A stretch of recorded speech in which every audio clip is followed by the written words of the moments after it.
esta noche en mi alma, pues solo tu amor y abrigo me darán consuelo y calma.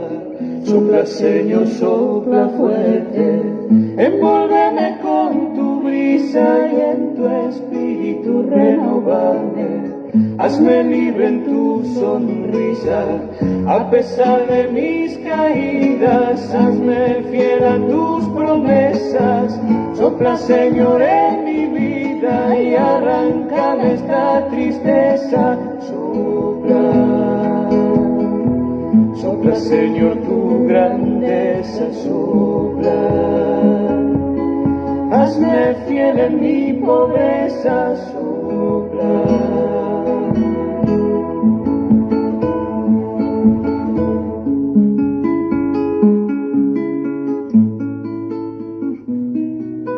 Sopla, Señor, en mi oído, sopla fuerte, arranca el miedo, pues sin ti me hallo perdido, sin tu luz me encuentro ciego.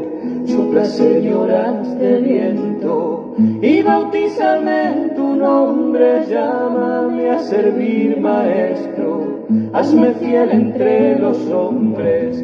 Toma mi vida en tus manos, mis sueños, mi amor, mi todo, mi cansancio, mis pecados, y moldéame a tu modo. Sopla y bautízame en tu brisa, sopla. Renóvame en tu sonrisa, sopla. Hola, hola, ¿cómo les va? Bueno, aquí estamos otra vez en este tercer encuentro de nuestras jornadas de espiritualidad en este tiempo de Cuaresma. Hoy los textos bíblicos de Cuaresma y su aplicación a la vida. Si hay algo que debemos implicar a la vida, sin duda es la palabra de Dios. Porque la palabra de Dios, más que para ser escuchada, está para ser puesta por obra. La escuchamos, aprendemos de ella, porque nos enseña a vivir. Y lo original de esa palabra de Dios es que la podemos llevar a la vida, que el misterio está en encarnar esa sabiduría de Dios en nuestras opciones de vida, en nuestra forma de vivir. Seguir a Jesús es en el fondo adoptar un estilo de vida. Ser cristiano es vivir de una determinada manera, los valores del Evangelio encarnados en nuestra vida. Por lo tanto, la palabra de Dios no son palabras muertas, ni una buena literatura que podemos nosotros leer, comentar o discutir, sino es un alimento de nuestra vida espiritual, que nos lleva a configurarnos con Jesús para llegar a tener sus mismos sentimientos. Bueno, es en ese contexto donde vamos a hablar sobre los textos bíblicos de Cuaresma y su aplicación a la vida. Especialmente en este tiempo fuerte que nos prepara para la Pascua, los textos bíblicos tienen una densidad, una profundidad, una hondura espiritual muy grande. Y deberíamos aprovecharlo, ¿no? Mucho más de lo que lo hacemos. Tanto los textos bíblicos que cada día la liturgia nos propone, y así uno no pueda participar diariamente de la misa. Qué interesante es poder leer esos textos bíblicos de cada día de este tiempo de Cuaresma. Y más aún lo podamos meditar y podamos rezar con ellos. Bueno, vamos a obtener muchos frutos espirituales y vamos a poder ir haciendo, ¿no? Dejar a Dios hacer ese trabajo espiritual de ir configurándonos con Jesús, de ir convirtiéndonos, esto de cambiar nuestra mente, nuestra forma de pensar, para luego cambiar nuestras opciones y elegir siempre no solo lo bueno, sino de lo bueno lo mejor. Y la palabra de Dios nos desafía permanentemente a eso, ¿no? Enseñándonos a vivir, mostrándonos la sabiduría de Dios, revelándonos su voluntad, nos va haciendo vivir de un modo nuevo, por lo tanto de un modo mejor, más pleno, más libre, más feliz. La Cuaresma es una invitación a revisar nuestra fe en lo esencial. Y aquí la palabra de Dios tiene mucha importancia, ¿no? Porque permanentemente está enfocado lo esencial en nuestra vida cuando leemos un texto bíblico. Lo esencial de lo que tenemos que vivir está especialmente condensado en los textos que la Iglesia elige en este tiempo de Cuaresma. Invitación a revisar lo esencial de nuestra fe, por lo tanto, a revisar nuestra relación con Dios, que siempre necesita ser purificada, rectificada, profundizada. Y para poder revisar nuestra fe en lo esencial, poder purificar, rectificar y profundizar nuestra relación con Dios, tenemos que ponernos en actitud de escucha, que es la actitud con la cual nos tenemos que acercar siempre a la palabra de Dios. Es preguntarnos en el fondo, ¿qué me dice Dios? ¿Qué me dice Dios a mí? Él nos está hablando y efectivamente sabemos que cuando leemos la palabra de Dios, es Él el que nos está hablando. Y por eso en esa actitud de escucha es que nos tenemos que acercar siempre a estos textos bíblicos para profundizar sobre ellos y para preguntarnos qué me dice Dios.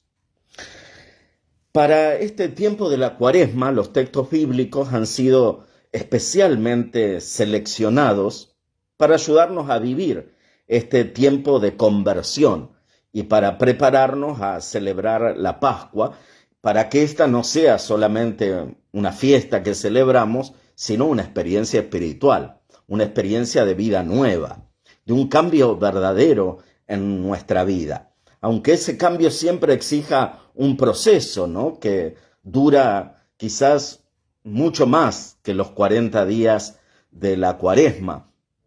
Sin embargo, estar en ese proceso de conversión constante en la cual está un cristiano y de adecuar su vida con la palabra de Dios, con los valores del Evangelio, para llevarlos a la práctica, para vivirlos. La palabra de Dios nos enseña a vivir. Por eso, meditar la palabra de Dios, esto es, hacer que entre en nuestro corazón como verdadero alimento de nuestra vida espiritual, dejar que esas palabras resuenen en nuestro interior, nos lleve a cotejar con ella nuestra propia vida. Cuando leemos un texto bíblico estamos poniéndonos frente a un espejo, ¿no?, donde vamos a conocer a Dios más hondamente, pero también donde nos vamos a conocer a nosotros mismos. Y somos transformados, por lo tanto, por esa palabra que nos desafía a vivir una vida nueva.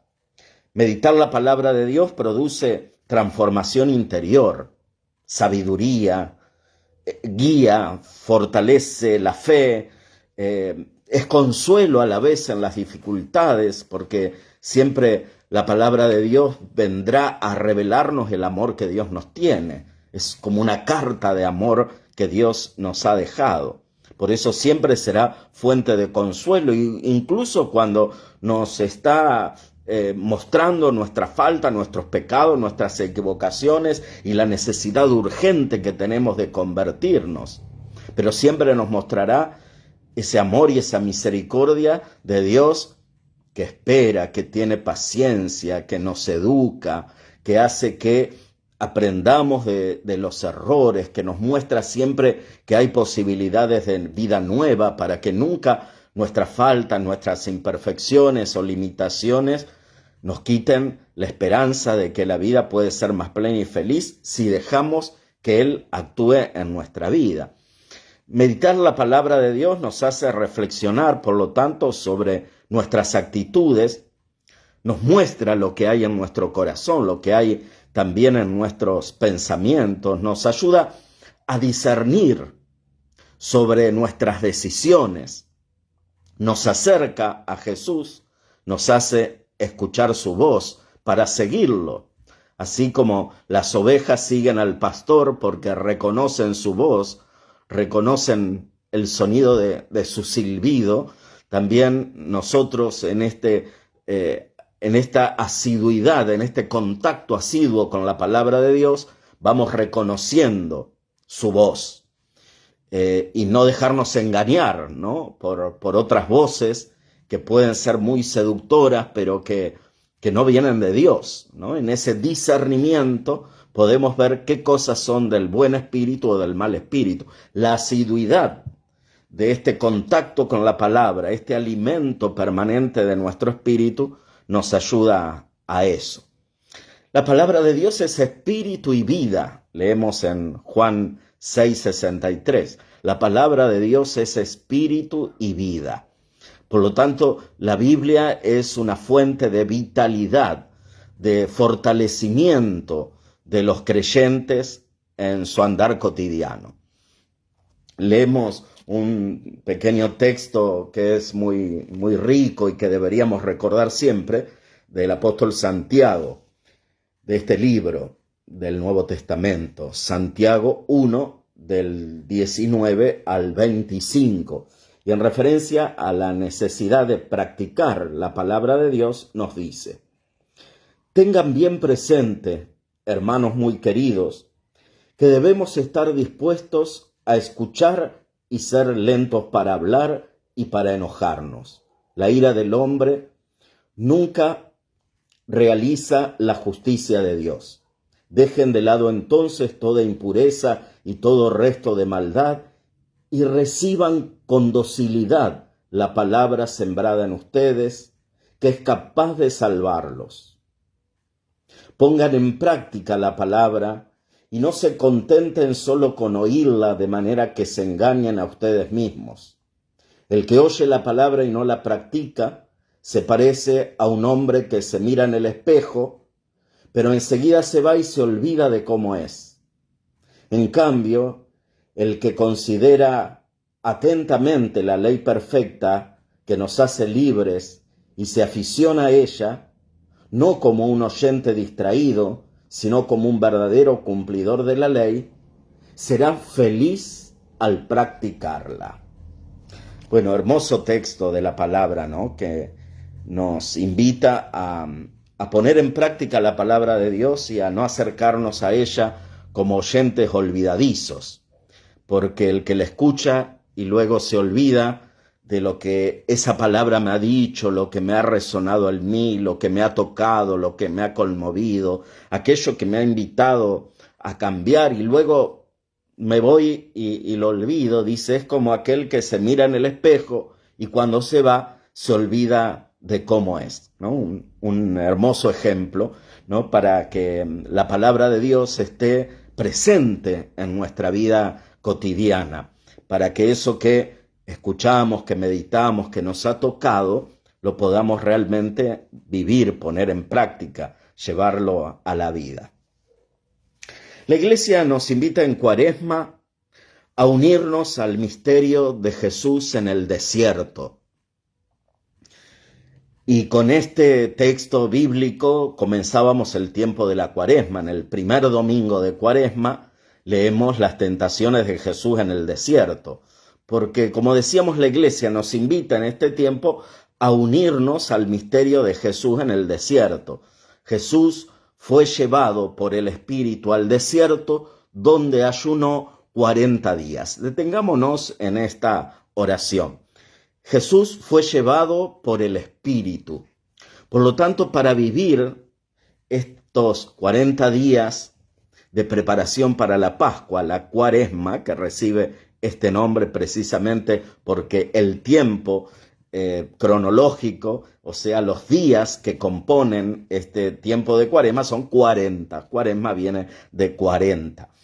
Debemos ser llevados por el Espíritu, ¿no? Dejarnos conducir por las mociones del Espíritu, para ver por dónde Él me lleva, ¿no? Dónde Dios me muestra que en mi vida hay algo que cambiar, que modificar, aspectos en los cuales crecer, cosas donde puedo profundizar, cosas que puedo incrementar en mí, cosas que quizás las estoy haciendo y está muy bien, pero tienen que crecer en calidad, no me puedo conformar solo con que las hago, ¿no? O simplemente conformarme que no hago nada malo. Y no, ser cristiano no es solamente no hacer nada malo, sino es hacer algo bueno. Entonces, ahí no hay como, bueno, algo que debe estar intranquilizándonos, ¿no? Movilizándonos siempre. No estoy llamado solo a no hacer nada malo, sino principalmente a hacer el bien, todo el bien posible, ¿no? Ese es nuestro gran desafío, nuestra gran misión, nuestra vocación. Por eso dejarnos conducir por el Espíritu en este tiempo va a ser clave, ¿no? Para escuchar la voz en lo profundo de nuestro corazón, la voz de Dios, su voz, ¿no? Que también a través de nuestra conciencia nos indica lo bueno, lo malo, ¿no? Aquello, como decía, en lo cual debemos crecer o madurar. Pero también piensen que para la vida de todos los días, que implica siempre tomar decisiones, donde estamos siempre obligados a discernir en lo mejor y nos damos cuenta de cuántas veces nuestras malas opciones o las decisiones equivocadas que tomamos, a veces por dejarnos llevar por nuestro propio egoísmo, ¿no? Por nuestros criterios nada más humanos o por hacer lo que hacen todos, nos llevan a equivocaciones, a veces a grandes equivocaciones. Por eso es tan importante en nuestra vida siempre, ¿no? Discernir la voluntad de Dios, qué es lo que quiere Dios en esta circunstancia, en este momento, y dejarnos conducir por las mociones del Espíritu, lo que Él nos va indicando y diciendo. Bueno, también eso, el profundizar nuestra vida de oración, meditar la palabra de Dios, hace que uno aprenda esto, que no es fácil, ¿no? de enseñar si uno no lo aprende practicándolo. Esto de escuchar la voz de Dios en nuestro corazón y poder discernir qué viene del Espíritu de Dios y qué viene del espíritu del mal o de nosotros mismos o de nuestro propio egoísmo, ¿no? Para dejarnos conducir por las mociones del Espíritu. Y así como el Espíritu llevó a Jesús al desierto, en este tiempo de Cuaresma también tenemos que dejarnos conducir por el Espíritu al desierto. El desierto es esa imagen de la soledad, del silencio, o sea, de entrar en nosotros mismos. Que este es un gran ejercicio de la vida espiritual, tan necesario para que nuestra oración sea real y verdadera, y que, bueno, en este tiempo estamos muy acostumbrados a vivir para afuera, ¿no? De la piel para afuera, en las cosas externas.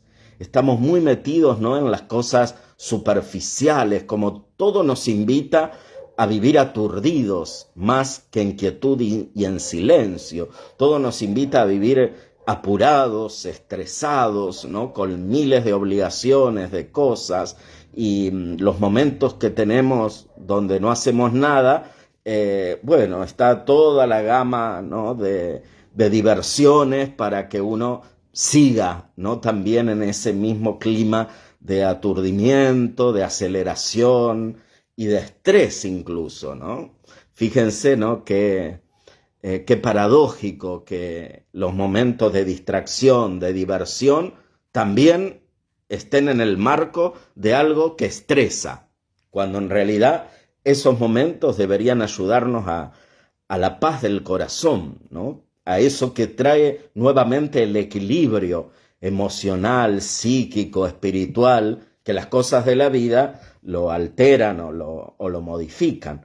Por eso, ir al desierto, vivir en este tiempo experiencias de desierto, que es vivir experiencias de oración, ¿no? Es vivir experiencias de silencio, de quietud interior, de soledad, de entrar en nosotros mismos y de escuchar a Dios, que habita en lo más íntimo de nuestra intimidad. Por eso, ir al desierto es ir a lo más íntimo de nuestro ser, es buscar el rostro de Dios, es vivir la experiencia de sabernos habitados por Él y advertir esa presencia en nuestra soledad, en nuestro silencio, en ese encuentro con nosotros mismos y en esa actitud, como decíamos, de escucha de la palabra. Bueno, sin duda que para hacer esto, o sea, para vivir una experiencia de soledad, de silencio, hay que organizarse, porque nunca la vamos a encontrar así fácilmente. Como decimos, el mundo, o sea, nuestro modo de vivir, el modo que hoy tenemos organizada nuestra vida y el modo en el cual está organizada la sociedad, nada prevé para nosotros este tiempo. Pareciera que no hay interés en que el ser humano piense, no hay interés en que reflexionemos, en que pensemos antes de actuar. Pensemos por qué será, ¿no? Y claro, es más fácil dominar a una persona que no piensa, a una persona que no se da tiempo para reflexionar. Es más fácil llevarla de las narices, ¿no? Hacerle creer cualquier cosa y hacerle hacer cualquier cosa.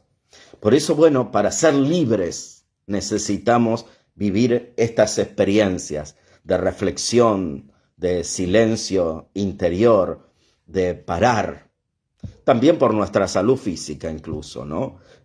Hablábamos del estrés que desencadena un montón de cosas, incluso de enfermedades físicas pueden traernos, ¿no? Ese no saber parar, detenernos, que a veces el mismo cuerpo en una enfermedad o en alguna pequeña cosa me está diciendo, pará, ¿no? Detenete un poco. Bueno, no dejemos que sea nuestro cuerpo, nuestra salud, la que nos obligue a detenernos. Hagamos este ejercicio. Vamos a vivir mejor. Estaremos más saludables física y espiritualmente si vamos al desierto, no solo en la Cuaresma, ¿no? Sino también a lo largo de todo el año. Pero este tiempo especial es el tiempo donde debemos entonces practicar eso. Y como digo, tendremos que renunciar a alguna cosa, y sí, ¿no? Tendremos que renunciar a alguna cosa para vivir este momento de silencio. A veces dejar un rato el celular, a veces apagar el televisor, no sé. No, uno verá a qué cosas tiene que renunciar para que en la organización de nuestro tiempo aparezca esto y uno no crea ingenuamente o engañándose a sí mismo que no tiene tiempo, porque todos tenemos tiempo para lo que queremos, ¿no? Y bueno, entonces organicémonos de tal manera que estos momentos puedan estar. Por eso fíjense que Jesús fue llevado al desierto donde ayunó. Entonces, bueno, también necesitamos de ayunar de ciertas cosas. Yo les decía el ejemplo del celular, por ejemplo. Bueno, tengo que ayunar, o sea, tengo que privarme de él, aunque sea media hora, ¿no? Privarme de él. O sea, optar, hacer opciones de algo que no está mal, como usar el celular, pero que voy a dejarlo un momento para priorizar otras cosas. En el fondo, el ayuno es esto, ¿no? Poder priorizar en nuestra vida lo importante, lo mejor, ¿no? Que uno pueda dejar de lado lo superficial, lo que no estoy necesitando en este momento, lo que no es sumamente necesario en este momento, y darle importancia a lo verdadero, a lo más trascendental, a lo más profundo de nuestra persona. Jesús fue al desierto y allí ayunó. O sea, y allí fue hacia lo importante. Y ahí dejó lo superficial de lado, priorizó otras cosas en su vida. Y bueno, este tiempo de Cuaresma, estamos invitados a eso, para aprenderlo después en la vida, ¿no? A que prioricemos, que las cosas urgentes no nos hagan descuidar lo importante. Dos conceptos que son para meditarlos, ¿no? Y para pensarlos bien. Que lo urgente no me quite lo importante, ¿no? Dedicar tiempo a lo importante. A veces vivimos así, detrás de lo urgente, descuidando lo importante. ¿Piensen que nos irá bien?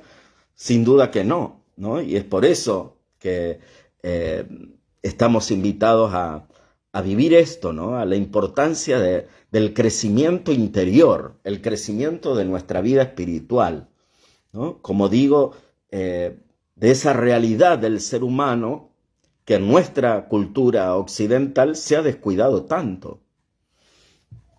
Jesús fue llevado por el Espíritu al desierto, donde ayunó 40 días.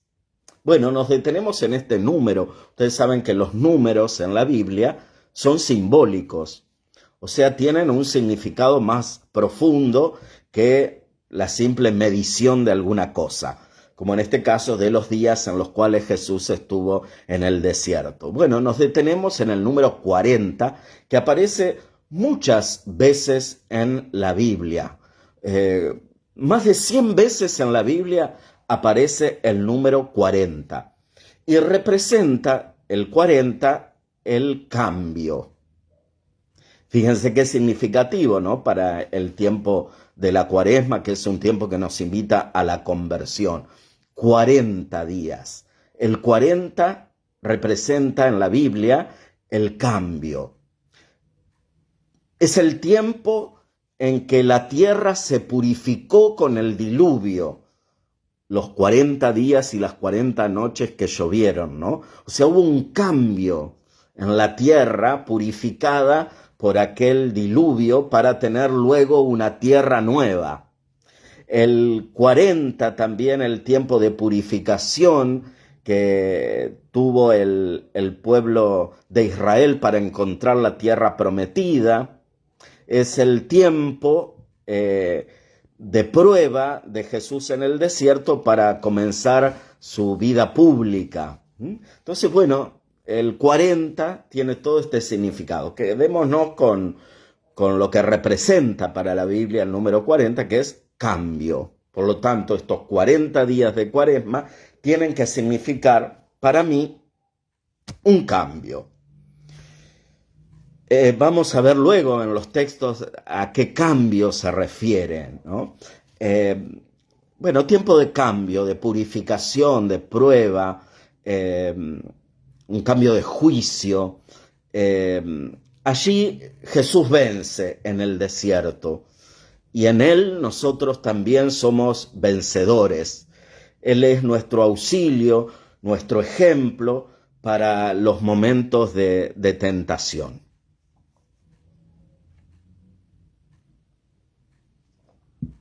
Si hacemos un recorrido por los textos bíblicos que nos ofrece la liturgia en el tiempo de Cuaresma, ¿con qué nos encontramos? Lo vamos a hacer rapidito y no nos vamos a detener en cada uno de los textos porque imagínense que son muchísimos, ¿no? Y de cada uno podríamos hablar largo del rato, ¿no? Pero bueno, haremos así como un pantallazo sobre como los temas más importantes que aparecen en este tiempo de Cuaresma, sobre los cuales debemos también nosotros poner el acento. Entonces, bueno, hacemos este recorrido por los textos bíblicos que nos ofrece la liturgia de Cuaresma y veremos con qué nos encontramos. Bueno, en los textos bíblicos de Cuaresma aparece este tiempo como un tiempo favorable para convertirse. Y en esto de favorable, este es un tiempo oportuno para cambiar, nos está haciendo referencia a la conversión como una urgencia, como un hoy. Recordaba la conversión de San Expedito.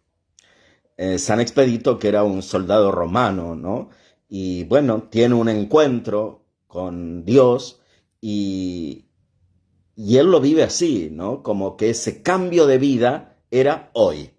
Por eso la representación de este santo es con una cruz en la mano y en la cruz tiene una inscripción, hodie, con H, hodie, que en latín significa hoy, ¿no? La conversión es hoy, no es mañana, no es más adelante, no es cuando yo sea grande. Vieron que hay muchas cosas que las proyectamos como para el futuro y a veces para un futuro larguísimo, ¿no? Entonces, bueno, yo voy a hacer mis obras de caridad, voy a servir en la parroquia cuando me jubile, que faltan 30 años. no sé qué va a pasar dentro de 30 años, ¿no? O sea, mi respuesta a Dios, mi compromiso con la fe es hoy o no será nunca. Y mañana será el de mañana y dentro de 30 años será el de 30 años. Pero la conversión es hoy. Por eso este es el tiempo favorable. Es como la invitación a convertirnos ahora, ¿no? El tiempo propicio para hacerlo es ahora. No mañana, no pasado, no dentro de 20 años. No hay que dejar para mañana la conversión. Por eso aparecía el miércoles de ceniza el ejemplo de Nínive, ¿no? De aquel pueblo que frente a la predicación de Jonás inmediatamente resolvieron hacer penitencia y cambiar de vida. No es, ¡ay, qué lindo habló Jonás! ¡Qué hermosas palabras que dijo! Y ahí quedan, ¿no? En bellas palabras. Pensemos cuántas veces puede sucedernos eso después de leer un texto bíblico, de meditar la palabra de Dios, de escuchar una charla, de escuchar una homilía, que lo único que nos quede fue algo lindo que escuchamos. Qué lindo lo que se dijo, cuánto me llegó, ¿no? Cuánto me tocó. Que está perfecto que así sea, porque ahí significa que Dios te estuvo hablando. Pero ahora está el compromiso, ¿no? Digamos, después de eso viene la conversión. O sea, mi decisión de cambiar, mi decisión de obedecer esa palabra, mi decisión de querer hacer lo que Dios me dice y que implica a lo mejor cambiar mi forma de pensar, cambiar lo que estuve haciendo hasta ahora, cambiar lo que pensé hasta el momento. Y bueno, y ahí está la clave, ¿no? De nuestro seguir a Jesús. Este es el tiempo favorable para convertirse y para eso dirá el modo en el cual la conversión es real y verdadera, como debe ser siempre el cambio de vida, ¿no? Rasguen el corazón y no sus vestiduras. Un texto de Joel que aparece en el tiempo de la Cuaresma, ¿no? El profeta Joel diciéndonos, rasguen el corazón y no las vestiduras. Esto significa que la conversión tiene que ser algo interior, no solo algo exterior. No es poner un parche, sino es cambiar totalmente. Sabemos que las cosas emparchadas son solo para un momento, ¿no? Pero a veces las cosas ya no dan para más, ¿no? Y por lo tanto necesitan un cambio total, un cambio radical. Y bueno, nuestra vida necesita dar siempre pasos desde esas dimensiones y no esto de un barniz superficial, ¿no? Entonces, bueno, no es que ahora porque yo, no sé, no soy simpático y bueno, quiero entonces ahora ser más agradable con las personas. Entonces, bueno, fabrico mi sonrisa, trato de llevar mi sonrisa porque me estoy convirtiendo. Es que si mi corazón no se vuelve más bueno, si mi corazón no se hace más empático con el otro, si mi corazón no experimenta la alegría espiritual, lo otro será eso nada más, algo que armé, que me durará muy poco, que será fruto de mi esfuerzo, ¿no? De poner sonrisa, pero no algo que Dios ha logrado modificar en mí porque me encontró permeable, porque me encontró como una arcilla moldeable en sus manos.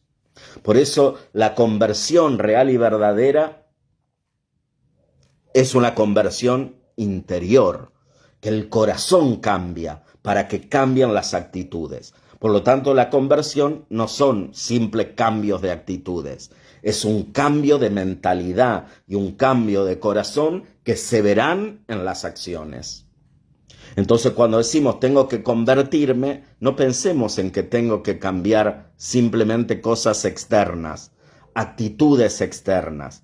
Tengo que cambiar el corazón y ahí aparecerán actitudes distintas, modo de ser diferente, porque ha cambiado mi forma de pensar. Le he podido adecuar al Evangelio y esos valores los he hecho míos. Se ha modificado mi interior y entonces eso se manifestará en mis obras. Por lo tanto, la conversión es un actuar de la misericordia de Dios en mí. Lo entiende muy bien el salmista en el Salmo 50, que también aparecerá en este tiempo de Cuaresma varias veces. Señor, ten misericordia, porque he pecado. Crea en mí un corazón puro, renuévame por dentro con espíritu firme, ¿no? Como decíamos, convertirnos es dejar actuar la misericordia de Dios en mí. Y por eso vamos a Él a pedirle perdón para que su perdón sea el que nos recree, el que nos haga de nuevo. Señor, ten misericordia de mí porque he pecado. Crea tú en mí un corazón puro. Renuévame tú por dentro, ¿no? Con espíritu firme. Y Jesús también con duras palabras en textos que leemos en este tiempo de Cuaresma nos dirá: cuídense de no practicar las virtudes para que los demás los vean, ¿no? El famoso capítulo 5, 6 de Mateo, que aparece en este tiempo de Cuaresma y que viene muy bien, ¿no? Releerlos, meditarlos, orarlos.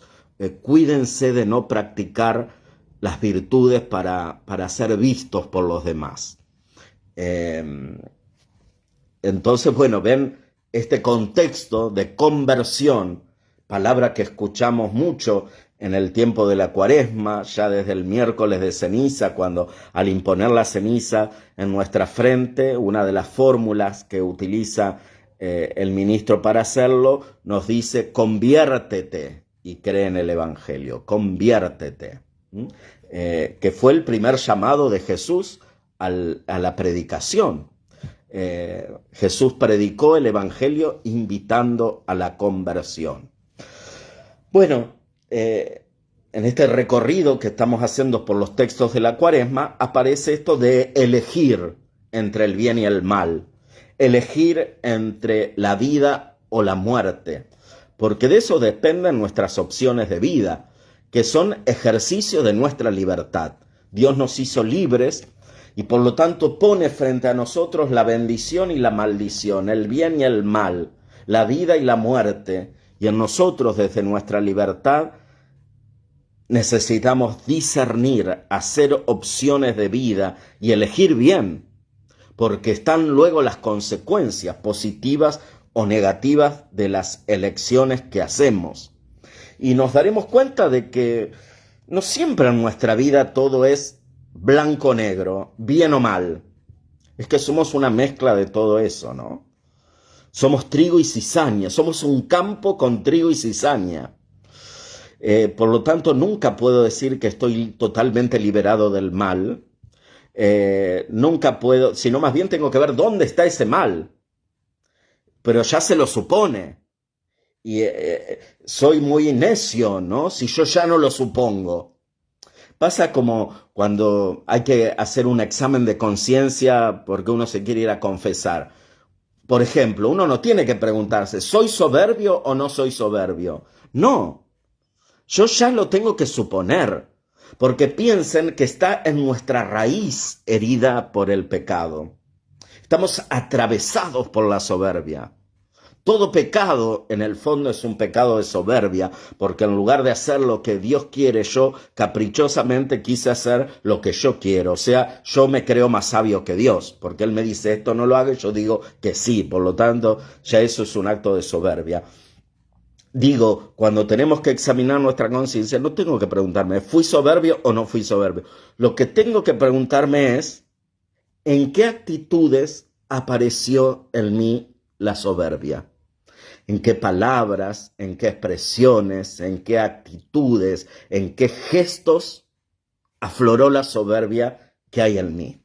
Bueno, para ahí bajarle el copete a la soberbia que siempre aparecerá, ¿no? Porque siempre quiere dominarnos. Y así podríamos decir de los 7 pecados capitales, ¿no? Los 7 pecados capitales están presentes siempre en nuestra vida. Entonces, siempre tengo que pensarlos así, ¿no? A ver en qué gesto, en qué actitudes, en qué palabras, en qué pensamiento, en qué deseos aparecieron en algún momento. Porque siempre esos pecados que son cabeza de otros pecados, por eso se llaman capitales, son cabeza de otros pecados, de donde derivarán otros, siempre nos quieren dominar, ¿no? Y por eso siempre van a aparecer en muchas de nuestras actitudes, pensamientos, palabras, obra y omisión.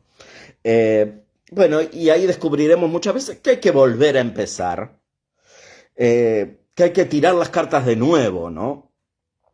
Que hay que volver a nacer. Bueno, y es esa la oportunidad que nos da la vida cada día, que es la oportunidad que Dios nos da cada día al regalarnos la vida. Tenemos la oportunidad de volver a empezar, de tirar las cartas de nuevo, como digo, ¿no? De volver a nacer. En esta elección entre el bien y el mal, bellamente lo expresa el Salmo 1, que habla de los 2 caminos. Y entonces dice, feliz el que sigue los consejos del Señor y no aquel que sigue el consejo de los hombres, ¿no? Los 2 caminos ante los cuales nos encontramos siempre con grandiosas encrucijadas para ver qué elijo y hacia dónde voy. Y cuando, me doy cuenta de que el camino elegido es el equivocado, tendré que pegar la vuelta y volver. La conversión es esto también, un pegar la vuelta y volver. Es, por lo tanto, el tiempo de Cuaresma un tiempo para pensar en el pecado. Y los textos bíblicos que acompañan este tiempo nos hacen pensar en esto. Sí o sí, nos van a llevar a pensar en el pecado. Haciendo memoria de esta realidad que está presente en el hombre desde siempre, desde Adán y Eva, ¿no? O sea, desde el primer hombre y la primera mujer. Desde el primer hombre y la primera mujer está esta realidad. Por eso también aparecerán esos textos del Génesis de creación y pecado, pero que lo tenemos que leer a la luz de Jesucristo, ¿no? O sea, a la luz del Nuevo Testamento. Entonces, a la luz del Nuevo Testamento iluminamos aquellos textos del Antiguo Testamento que desconocían a Jesucristo, plenitud de la revelación de Dios. Entonces, mientras leo que ya el primer hombre y la primera mujer pecaron, ¿no? Que creación y pecado están ahí juntos, también leo en Romanos 5, del 12 al 19, a San Pablo diciendo, donde abundó el pecado, sobreabundó la gracia de Dios. Por lo tanto, el tiempo de la Cuaresma es un tiempo que me invita a pensar en el pecado, pero bajo la luz de la misericordia de Dios. No podemos pensar en el pecado desde otro lugar que no sea este, porque hemos tenido un Redentor, porque tenemos un Redentor, y precisamente el tiempo pascual es el tiempo donde celebramos esa redención, a alguien que ha vencido al pecado y a la muerte, que con su sangre nos ha purificado, que nos ha salvado y que estamos ya salvados en esperanza, que el cielo se ha abierto para nosotros pecadores, que siempre habrá posibilidades de salvación para nosotros. Por lo tanto, ver el pecado, no esquivar la mirada sobre él, pensar en nuestro propio pecado a la luz de la misericordia, porque donde abundó el pecado, sobreabundó la gracia de Dios. Jesús fue tentado, decíamos hoy al hacer referencia en el desierto, ¿no? Y entonces, cuando hablamos del pecado también pensaremos en nuestra propia tentación, ¿no? Que en el fondo es poder aceptar y reconocer nuestros límites. Las tentaciones son esas, ¿no? Que uno no crea que uno lo puede todo y que uno tiene fuerza para superar cualquier cosa, sino que uno sea consciente y acepte las propias limitaciones. Eso es lo que nos lleva a abrir el corazón a Dios, el corazón a su misericordia y a su gracia, ¿no? El reconocimiento de que soy un ser limitado, de que no soy perfecto, en el fondo de que no soy Dios. Porque fíjense que así está planteado el pecado del primer hombre y la primera mujer, ¿no? En aquel memorable texto del libro del Génesis. Serán como dioses. Esa era la gran tentación. Dios les dijo, de este árbol no coman, y el tentador les dice, es mentira, es al revés. Si comen, serán como dioses, ¿no? Es la gran tentación de vivir al margen de Dios. Es vivir prescindiendo de Él. Vivir como si Él no existiera. Por eso este es un tiempo para volver a la fe, para volver a creer, para volver a creerle a Dios, para vivir la fe de un modo más profundo, para obedecer la palabra de Dios y no al tentador que quiere que yo me crea que soy Dios, o que sé más que Él, o que sin Él puedo vivir lo más tranquilo, o más tranquilo, ¿no? Bueno, para esto la Cuaresma nos invitará entonces a practicar una religiosidad verdadera, lo cual, bueno, no es poco, ¿no? Y posiblemente no nos alcanza solamente los 40 días de Cuaresma para practicar una religiosidad verdadera. Una religiosidad verdadera está en la base de un llamado que nos hace Dios a todos, sin excepción, que es el llamado a la santidad. Sean santos como Dios es santo. Ya el libro del Levítico, en el capítulo 19, nos traerá esta sentencia de parte de Dios, esta invitación de su parte, que revela a la vez su acción en nosotros, porque Él nos ha regalado al Espíritu Santificador, al Espíritu Santo que nos santifica a nosotros y santifica a la Iglesia por la acción de los sacramentos y su efusión constante en la vida de los cristianos. Sean santos como Dios es santo, ¿no? Entonces, bueno, mientras ese es mi meta, mi objetivo, el desafío constante de mi conversión, mi religiosidad será verdadera. Y la Cuaresma nos invita a eso, ¿no? A practicar una religiosidad verdadera. Nosotros no somos un grupo de simpatizantes de Jesús, ¿no? Como, no sé, o de fanáticos de Él. Nuestra pertenencia a la Iglesia no es como la pertenencia que puede haber en una vecinal, en un club, en cualquier otra organización, ¿no? Sino que la religiosidad verdadera se vivirá desde esta vocación, desde la conciencia de que estoy llamado a ser santo. Sean santos como Dios es santo. Por lo tanto, todo lo externo de nuestra religiosidad, si no me ayuda a eso, esa estructura hay que cambiarla, hay que modificarla, no está bien, ¿no? O ese modo de vida, o esa organización de la comunidad cristiana, ¿no? La Iglesia permanentemente necesita convertirse, volver al Evangelio, volver a sus raíces, volver a la fe, sí, porque los seres humanos y los cristianos necesitamos de esa conversión verdadera, ¿no? La Iglesia ha sido santificada, santifica, como decíamos, por medio de los sacramentos, es santificadora de la humanidad, pero a la vez está siempre necesitada de conversión, necesitada de penitencia. El Salmo 18 dice: los mandatos del Señor son rectos y alegran el corazón. Los mandamientos del Señor alegran el corazón. Fíjense que muchas veces en una mala vivencia de la religiosidad, se presenta la vida moral diciendo esto te lo permite la religión y esto no te lo permite. O sea, aparece como coartando la libertad. Cuando esa propuesta de vida está equivocada.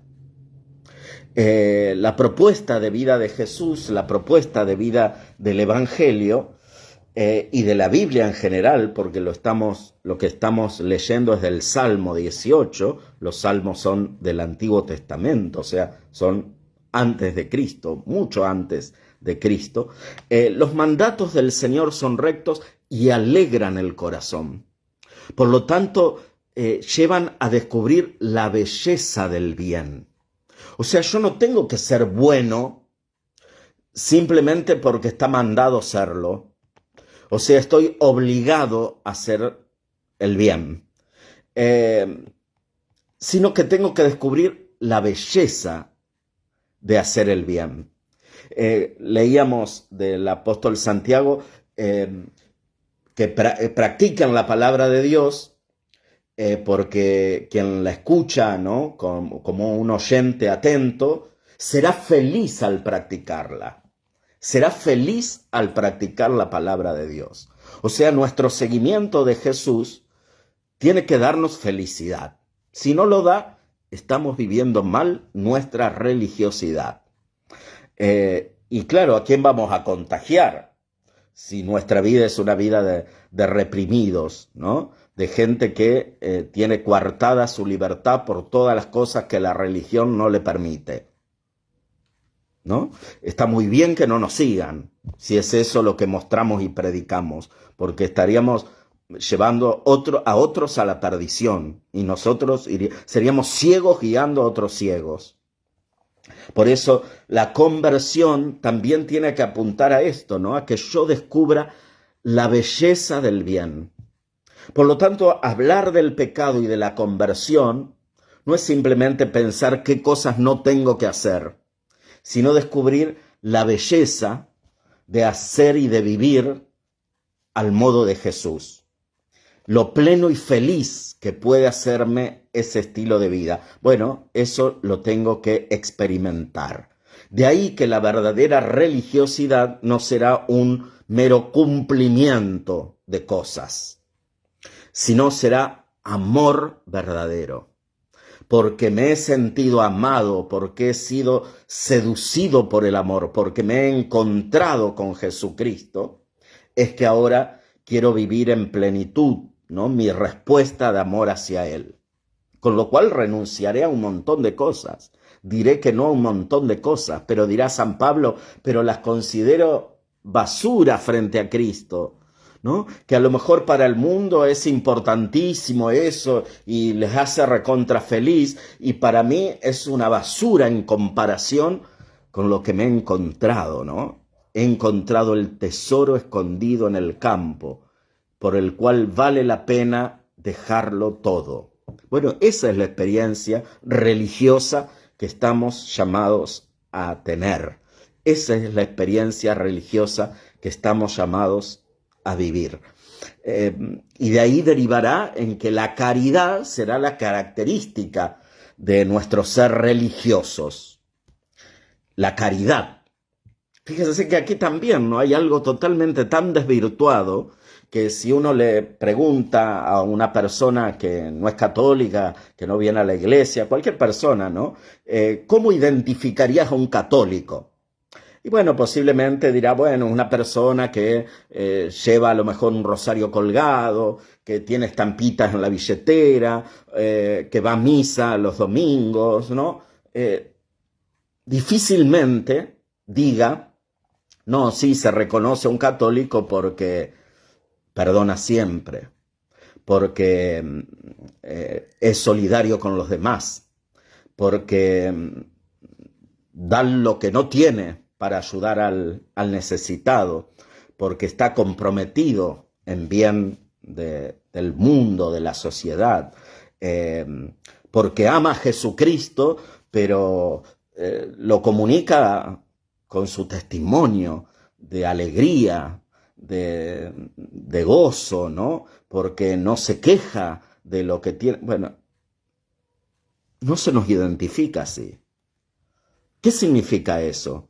Que nuestra religiosidad no es verdadera. Quizás sea una generalización lo que estoy diciendo, y quizás sí podríamos decir que hay puntos de nuestra religiosidad, nuestro modo de vivir nuestra religión, que no es verdadero. Y bueno, y eso también implicará conversión en nosotros y en nuestras comunidades, y ayudar a la iglesia a vivirlo así, ¿no?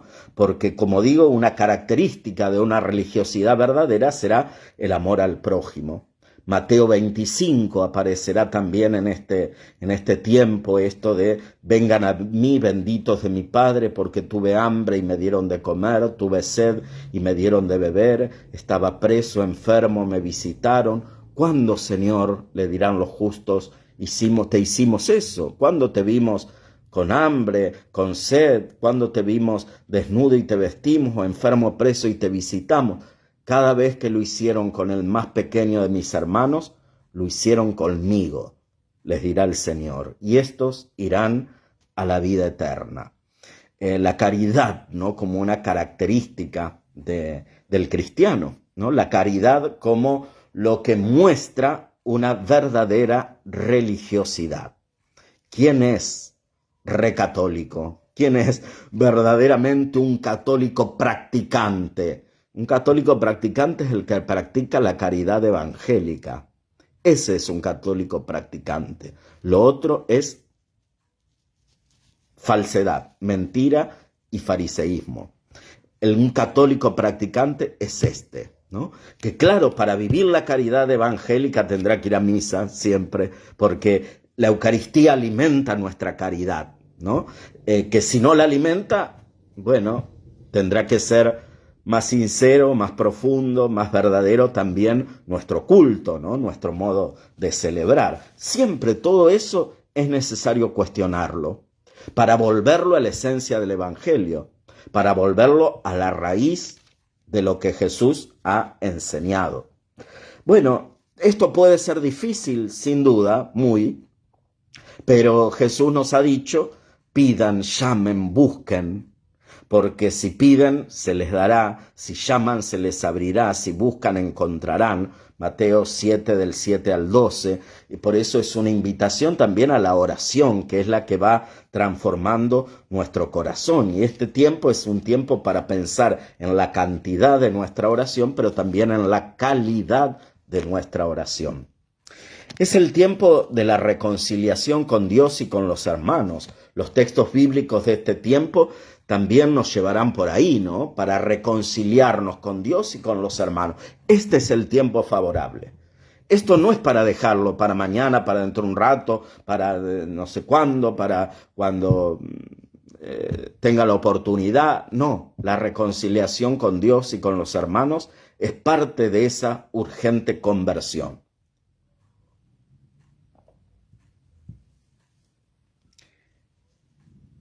¿Por qué reconciliarme con Dios? Porque Él es bueno y me está esperando. Y no me recriminará nada, ¿no? Aceptará mi pedido de perdón. Y en esa reconciliación se restaurará mi vida. Porque, como dice el Salmo 129, si llevas en cuenta las culpas, Señor, ¿quién podrá resistir? Nadie. Y Dios no lleva en cuenta nuestras culpas. Bueno, de Él tenemos que aprender, ¿no? Digamos que reconciliándonos con Dios, cuando esta reconciliación es sincera, también yo empezaré a tener las mismas actitudes que tiene Dios Padre para con mis hermanos. Así como Dios no lleva cuenta de mis pecados, no tiene en cuenta mis delitos, yo también aprenderé a no llevar la cuenta de mis hermanos. Fíjense, ¿no?, cuánta conversión necesita mi corazón para que yo deje de llevar la cuenta de los pecados que mis hermanos han cometido, ¿no? O de las faltas que han cometido contra mí, o que yo así lo he sentido, ¿no? A veces más cosa mía que del otro. digamos que más que rezar en la conversión de mi hermano, a veces me tengo que tratar yo, ¿no? De cómo me apropio de cosas y soy tan susceptible que todo lo he tomado como personal, ¿no? Y a veces cosas que son pasajeras, para mí han sido un dolor y una herida imborrable, pero a veces tengo que ir al psicólogo, ¿no? A veces no tiene nada que ver con las cosas espirituales, a veces es parte de una psicología de victimización, ¿no? De esto de apropiarme de las cosas y sentirlas como propias y llevar esa carga y ese dolor, y en fin, el otro no tenía culpa de nada, o era algo pasajero, sin la gravedad con la cual yo lo he visto, ¿no? Igualmente, bueno, piensen que siempre vemos más grave lo que hace el otro, y cuando lo hacemos nosotros no lo vemos así de grave.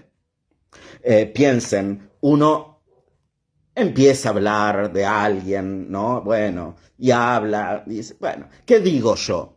Bueno, un comentario que hice, nada más, un comentario. ¿Qué pasa si vos te enterás que otros estuvieron hablando de vos? ¿Decís lo mismo?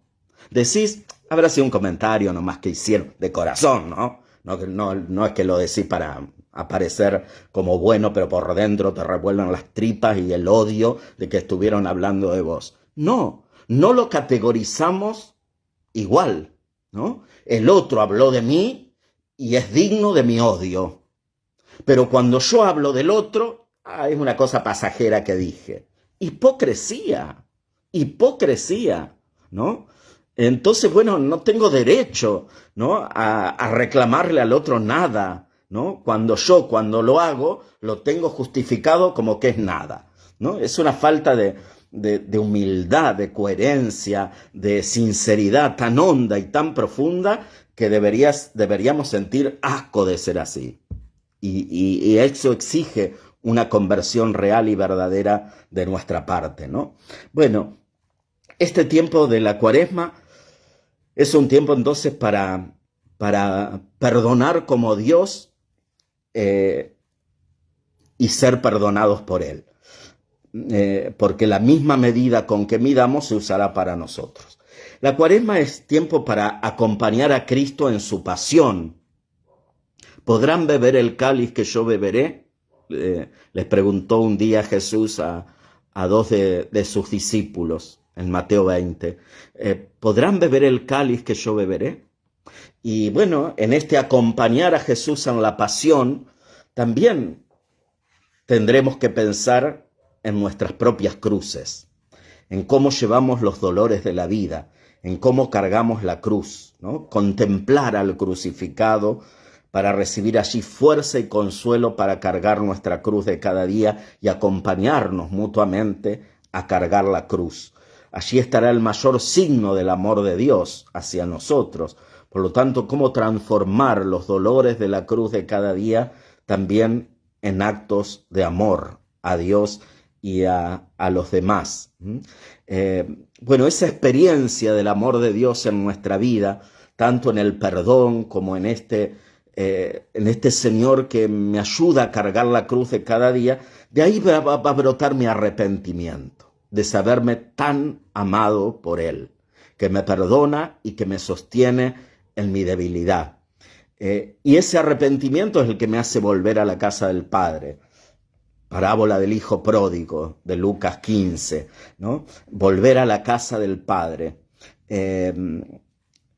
Aparecen otros signos también en los textos bíblicos de la Cuaresma, como el agua, purificación, sanación, la luz que ilumina las oscuridades, las tinieblas de nuestro corazón. Bueno, este tiempo en el contacto con la misericordia de Dios, especialmente en el sacramento de la reconciliación, es ir a beber esa agua viva, es dejarme purificar y sanar por las aguas salvadoras del perdón, es dejarme iluminar, ¿no? Por la palabra que me saca de la oscuridad, que me muestra la luz nueva para vivir más plenamente.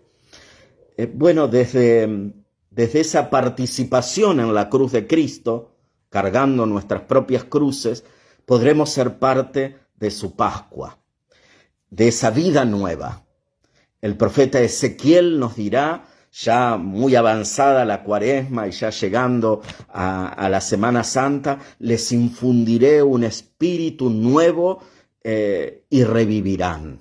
Y aparece, ¿no?, Jesús resucitando a Lázaro como un anticipo de nuestra propia resurrección y diciéndole a Marta, la hermana de Lázaro, yo soy la resurrección y la vida, el que cree en mí aunque muera vivirá, y todo el que vive y cree en mí no morirá para siempre. ¿Crees esto? Y se nos vuelve a nosotros también a repetir para que creamos, ¿no?, que efectivamente Dios ha venido a hacer de nosotros, por Jesucristo, nuevas criaturas, a infundirnos un espíritu nuevo para que revivamos. Por lo tanto, mirar al crucificado es vivir, es pensar en ese amor que hace de nosotros criaturas nuevas. Mirarlo a Él es como la experiencia del pueblo de Israel cuando le aparecieron aquellas serpientes abrasadoras y Moisés construye una serpiente de bronce, la pone en un mástil y todo aquel que miraba a la serpiente quedaba curado. Y hoy ese signo de salvación que se eleva delante nuestro es Cristo crucificado. De Él ha venido la salud a nuestra vida. En Él está nuestra salvación. En Él está una vida nueva. Por eso, en el peligro, invoqué al Señor y Él me escuchó. Esta oración del salmista también será la nuestra al contemplar a Cristo muerto y resucitado. Él nos guardará siempre como un pastor a su rebaño. Bueno, que en este itinerario cuaresmal podamos vaciar el corazón de nuestro yo, volver a la experiencia de sabernos amados por Dios, de ese amor que nos transforma, de ese amor que fue expresado y manifestado en su plenitud en la Pascua, para que nos sumerjamos en ese misterio pascual, donde las sombras de la muerte se disipan y donde veremos cómo Dios es capaz de hacer de nosotros nuevas criaturas. Que el Señor nos bendiga en este andar juntos, la Cuaresma, nuestro camino a la vida nueva de la Pascua. Gracias y hasta la próxima.